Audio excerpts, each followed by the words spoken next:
யாக்கோபு 2ஆம் அதிகாரம் 40 கேள்வி பதில்கள்.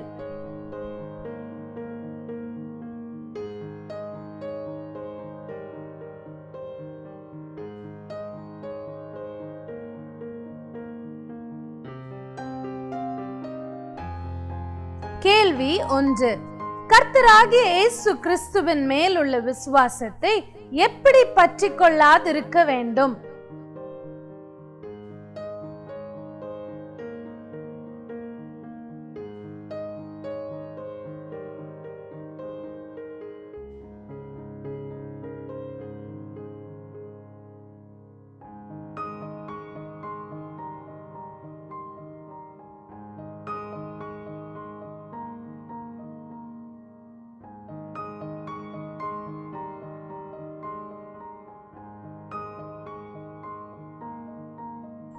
பட்சபாதத்தோடே.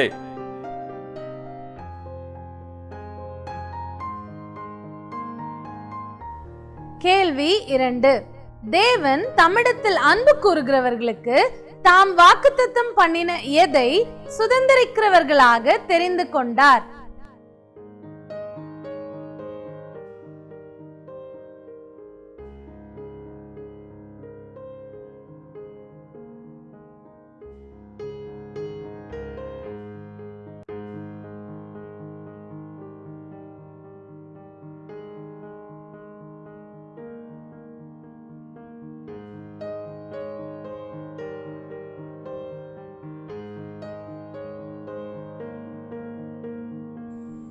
ராஜ்யத்தை.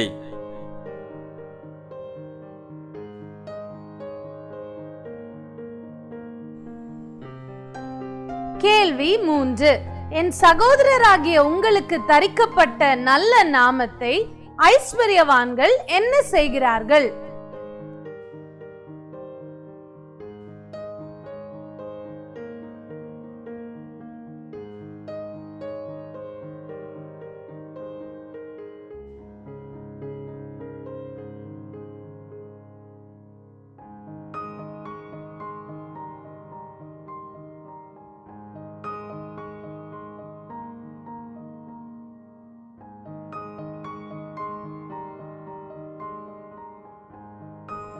தூஷிக்கிறார்கள்.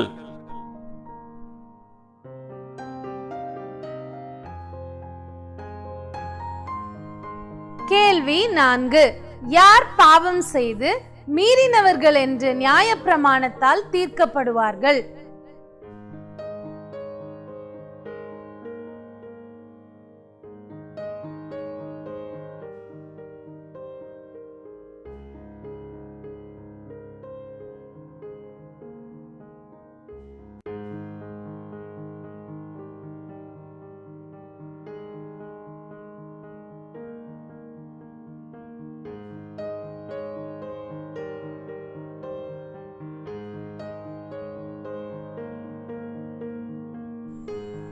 பட்சபாதமுள்ளவர்கள்.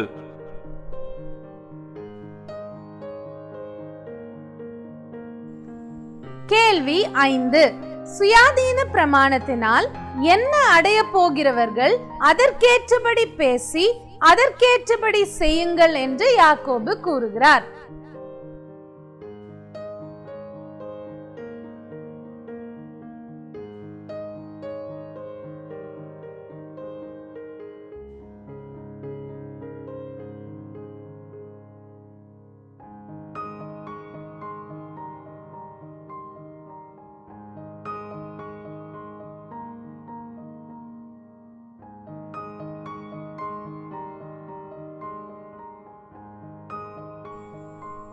நியாய தீர்ப்பு.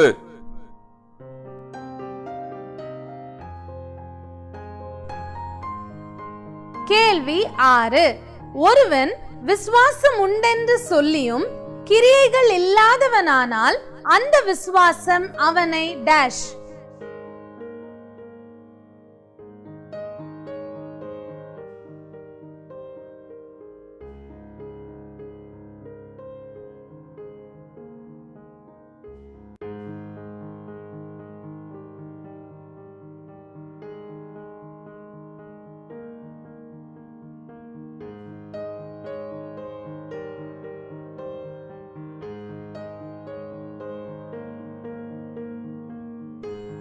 ரட்சிக்குமா?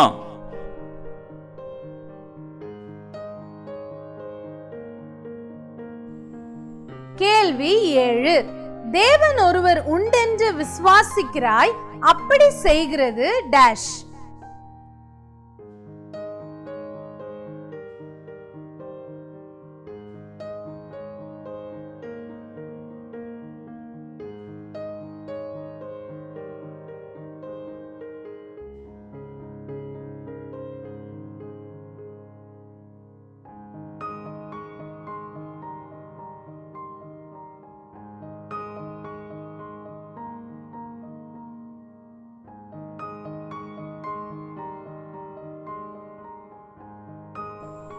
நல்லதுதான்.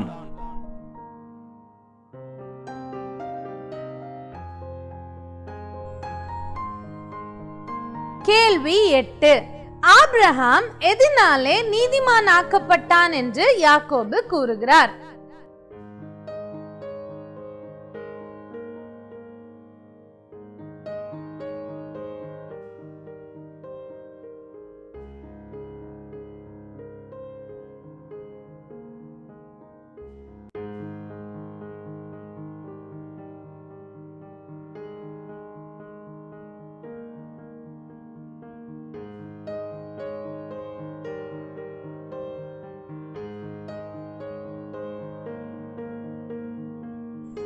கிரியைகளினாலே.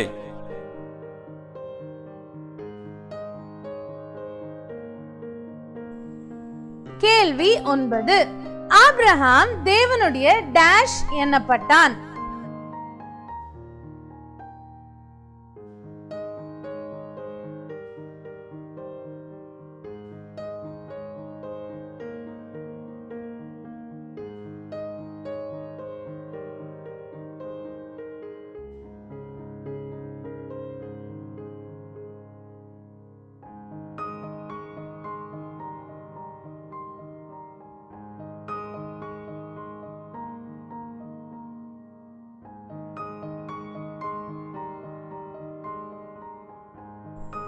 சிநேகிதன்.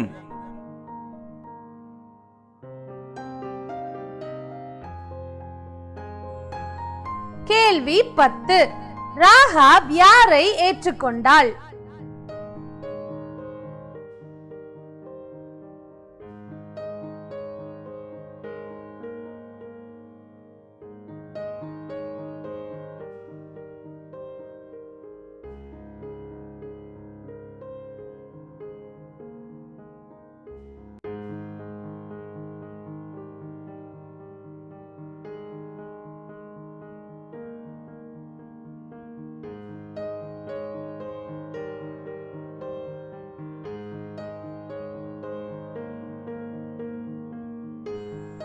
தூதர்களை.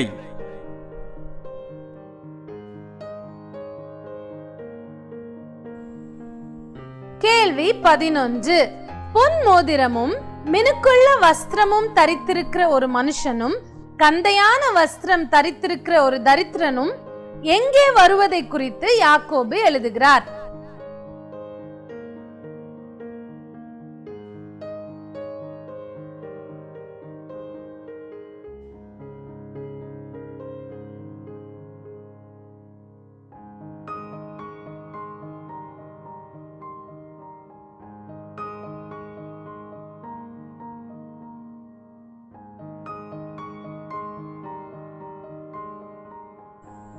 ஆலயத்தில்.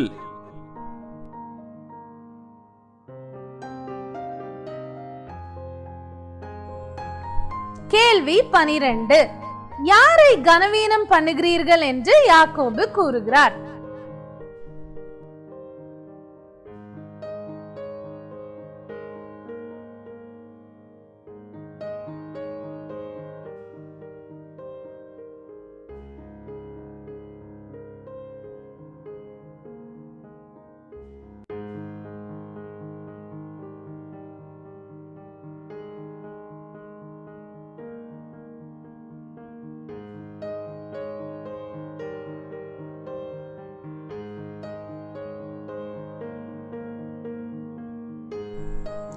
தரித்திரரை.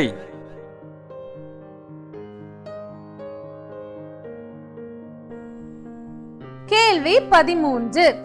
உன்னிடத்தில் நீ அன்பு கூறுகிறது போல பிறனிடத்திலும் அன்பு கூறுவாயாக என்பது என்ன பிரமாணம்?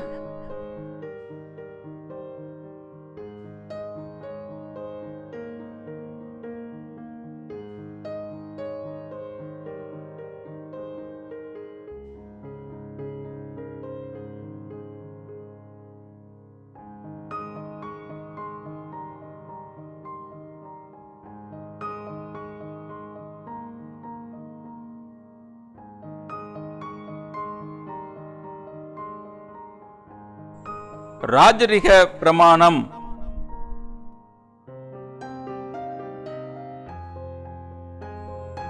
கேள்வி 14. நியாயப்பிரமாணம் முழுவதையும் கைக்கொண்டிருந்தும் ஒருவன் ஒன்றிலே தவறினால் எல்லாவற்றிலும் அவன் எப்படிப்பட்டவனாயிருப்பான்?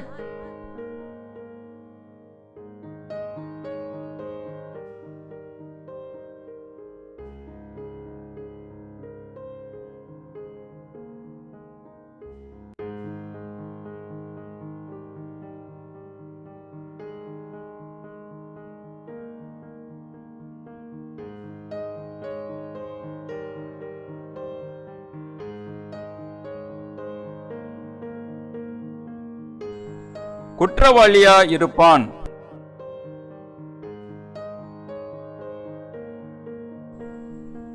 கேள்வி 15. இரக்கம் செய்யாதவனுக்கு என்ன நியாய தீர்ப்பு கிடைக்கும்?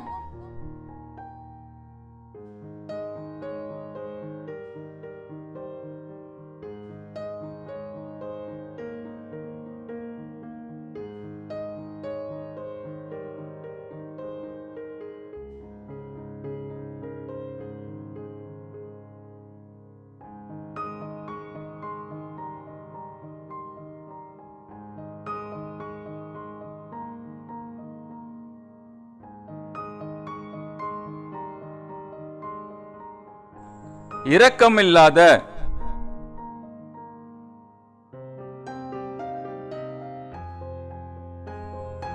கேள்வி 16. வஸ்திரம் இல்லாமலும் ஆகாரம் இல்லாமலும் இருக்கிற சகோதரன் சகோதரியின் சரீரத்திற்கு வேண்டியவைகளை கொடாவிட்டால் அவர்களுக்கு டேஷ்.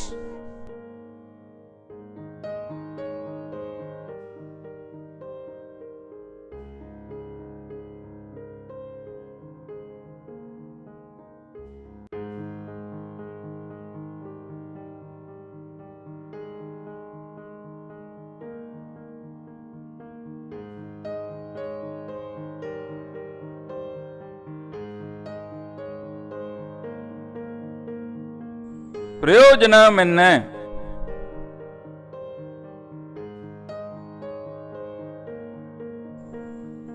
கேள்வி 17. தேவன் ஒருவர் உண்டென்று விசுவாசித்து எவைகள் நடுங்குகின்றன?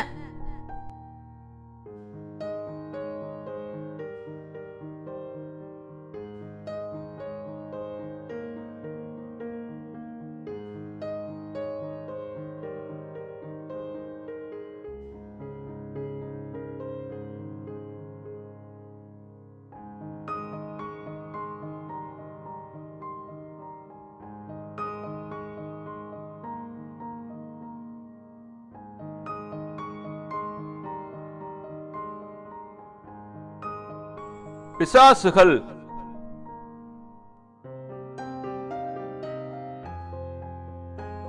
கேள்வி 18. கிரியைகளினாலே விசுவாசம் எப்படிப்பட்டதென்று காணப்படுகிறது?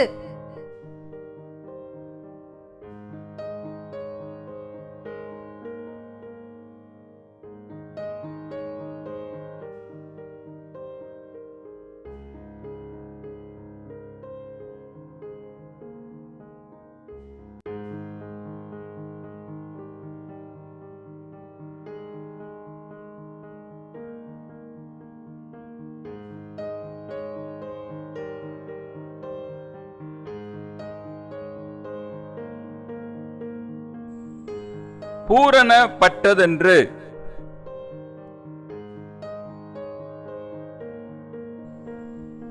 கேள்வி 19. ஆபிரகாம் தேவனை விசுவாசித்தான், அது அவனுக்கு என்னவாக எண்ணப்பட்டது?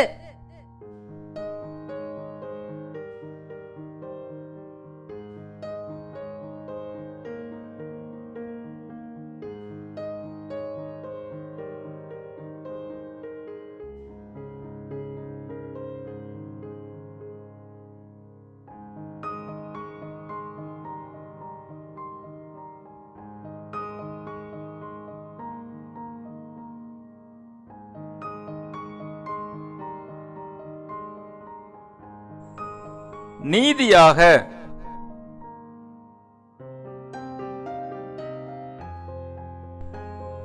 கேள்வி 20. ராகாப் என்னும் வேசி கிரியைகளினாலே என்ன ஆக்கப்பட்டாள்?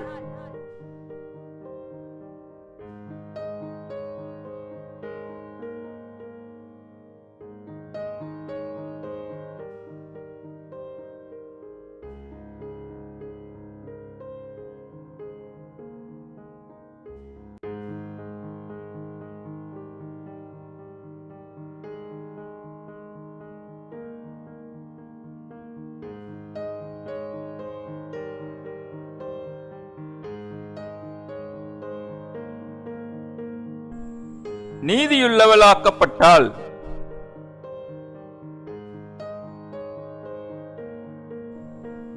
கேள்வி 21. தரித்திரனை பார்த்து நீ அங்கே நில்லு அல்லது இங்கே என் பாதப்படி அண்டையிலே உட்காரு என்று சொன்னால் எந்த சிந்தனைகளோட நிதானிக்கிறவர்களாய் இருப்பீர்கள்?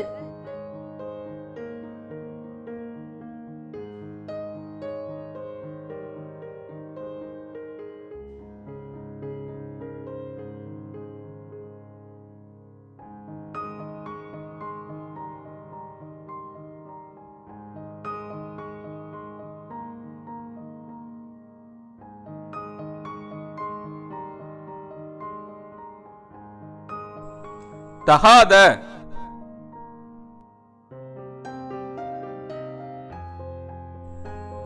கேள்வி 22. ஐஸ்வர்யவான்கள் உங்களை என்ன செய்கிறார்கள் என்று யாக்கோபு கூறுகிறார்?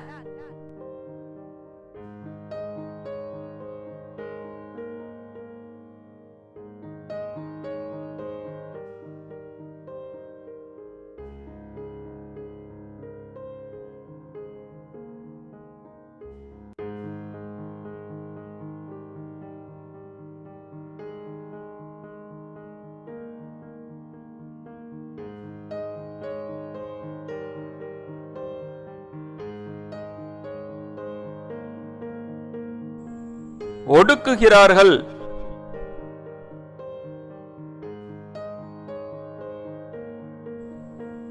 கேள்வி 23. ராஜரீக பிரமாணம் எதில் சொல்லப்பட்டிருக்கிறது?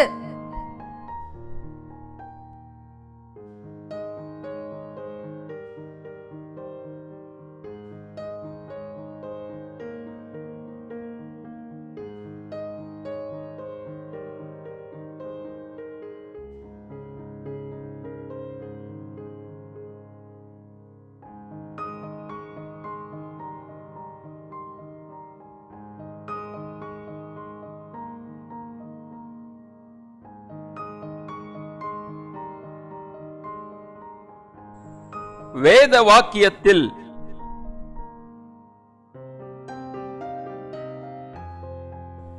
கேள்வி 24. விபச்சாரம் செய்யாதிருப்பாயாக என்று சொன்ன தேவன் டேஷ் என்றும் சொன்னார்.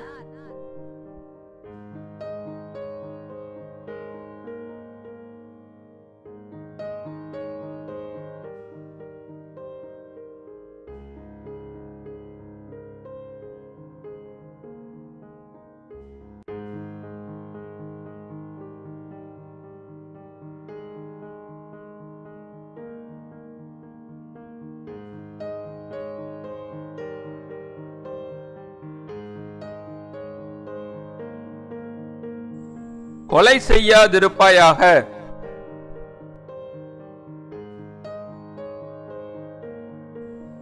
கேள்வி 25. நியாய தீர்ப்புக்கு முன்பாக இரக்கம் டேஷ்.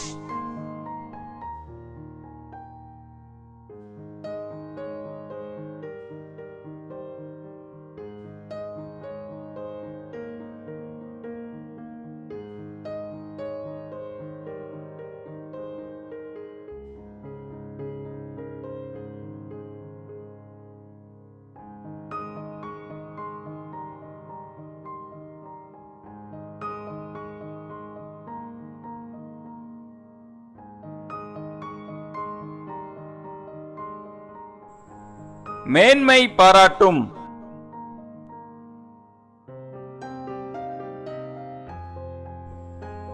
கேள்வி 26. விசுவாசம் கிரியைகள் இல்லாதிருந்தால் தன்னிலே தானே எப்படிப்பட்டதாய் இருக்கும்?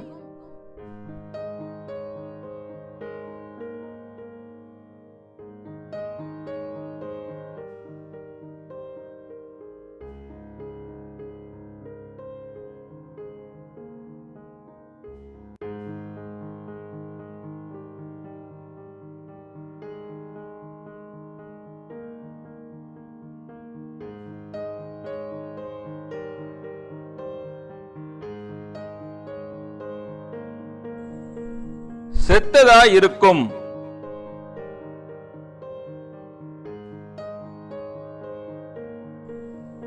கேள்வி 27. கிரியைகள் இல்லாத விசுவாசம் செத்ததென்று நீ அறிய வேண்டுமோ என்று யாரிடம் யாக்கோபு கேட்கிறார்?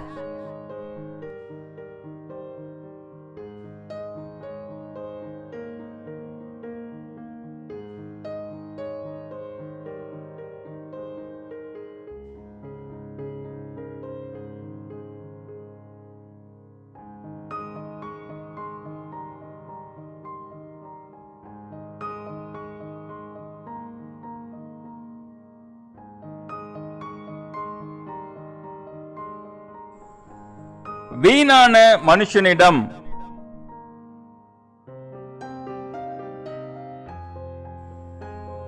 கேள்வி 28. ஆபிரகாம் யாரை விசுவாசித்தான்?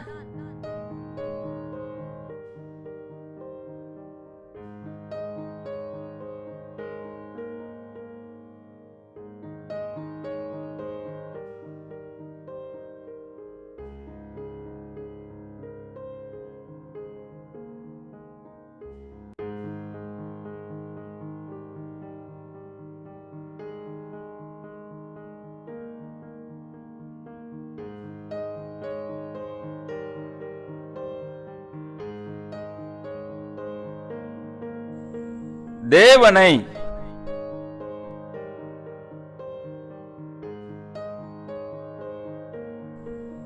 கேள்வி 29. விசுவாசத்தினாலே மாத்திரமல்ல கிரியைகளினாலேயும் மனுஷன் என்னவாக்கப்படுகிறான்?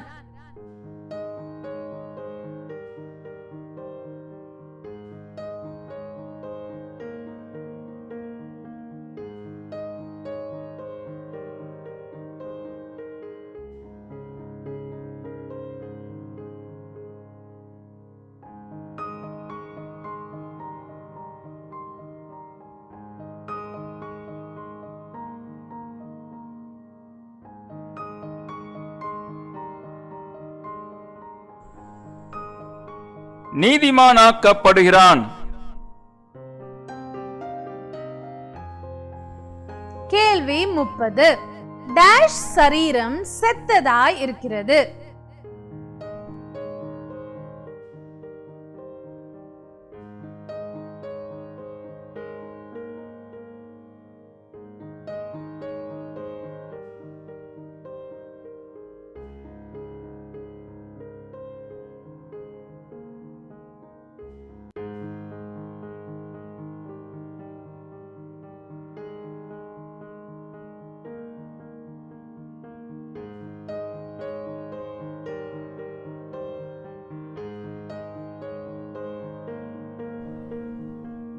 ஆவி இல்லாத.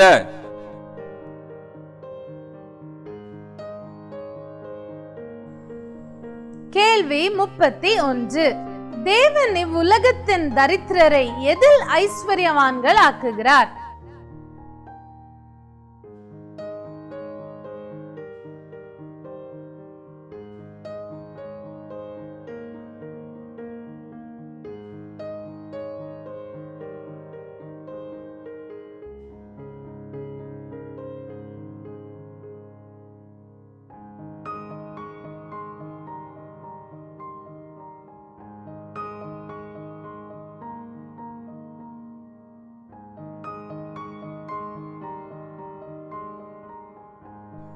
விசுவாசத்தில்.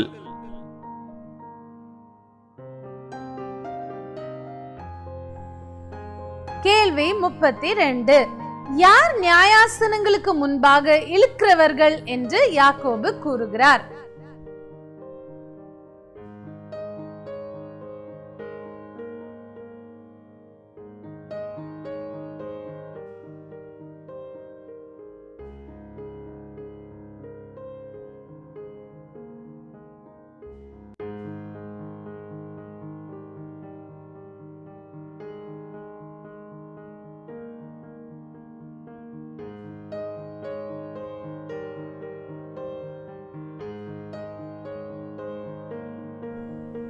ஐசுவரியவான்கள்.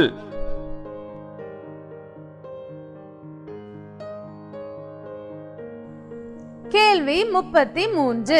ராஜரீக பிரமாணத்தை நாம் நிறைவேற்றினால் என்ன செய்கிறவர்களாயிருப்போம்?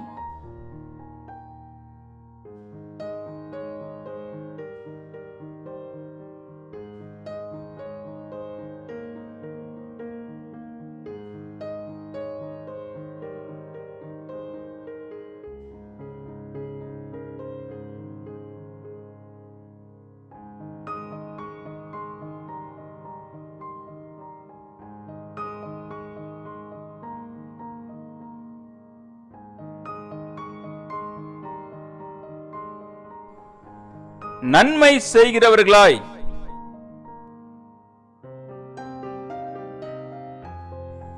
கேள்வி 34. விபச்சாரம் செய்யாமல் இருந்தும் கொலை செய்வானானால் அவன் எதை மீறினவன் ஆவான்?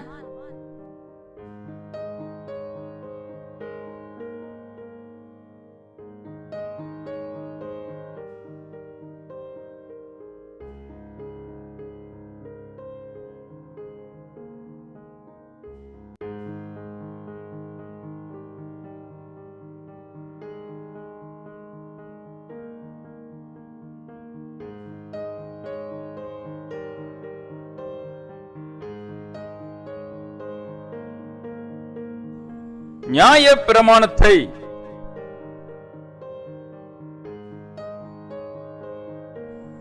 கேள்வி 35. தனக்கு விசுவாசம் உண்டென்று சொல்லுகிறவன் டேஷ் இல்லாதவனானால் அவனுக்கு பிரயோஜனம் என்ன?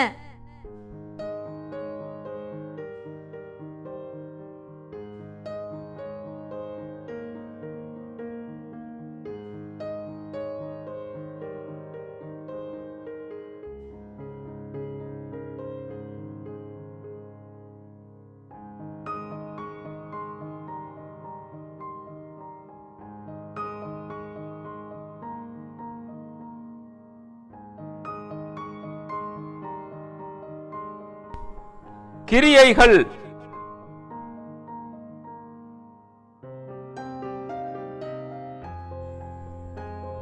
கேள்வி 36. ஒருவன் நான் என் விசுவாசத்தை என் கிரியைகளினாலே உனக்கு டேஷ் என்பானே?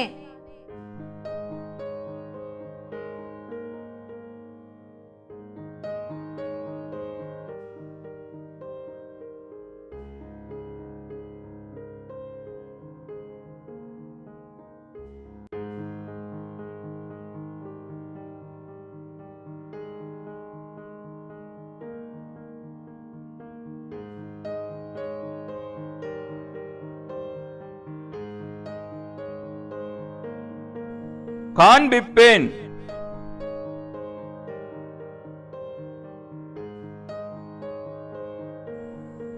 கேள்வி 37.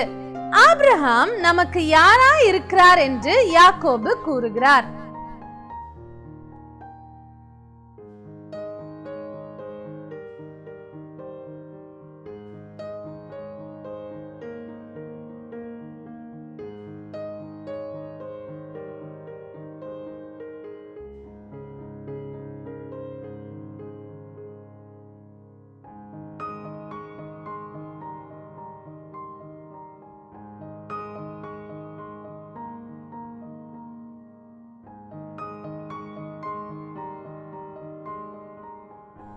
பிதா.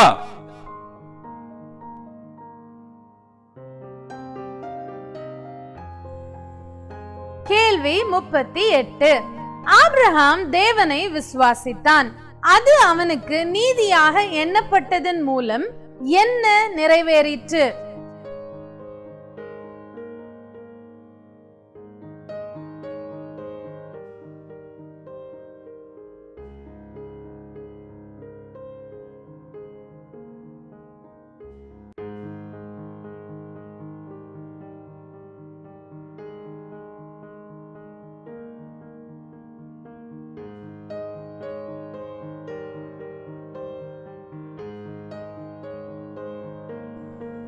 வேத வாக்கியம்.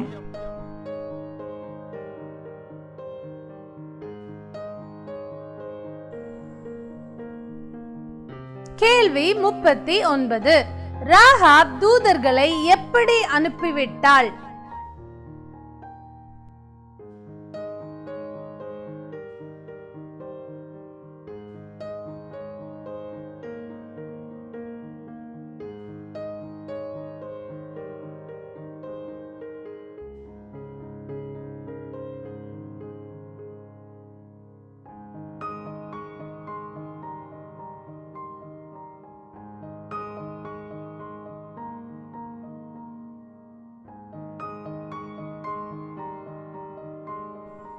வேறு வழியாய்.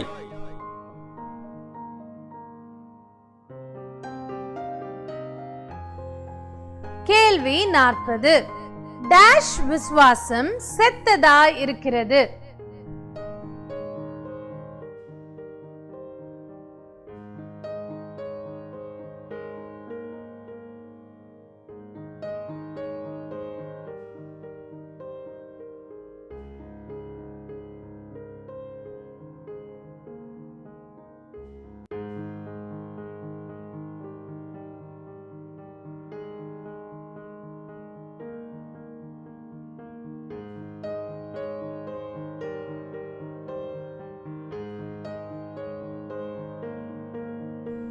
கிரியைகள் இல்லாத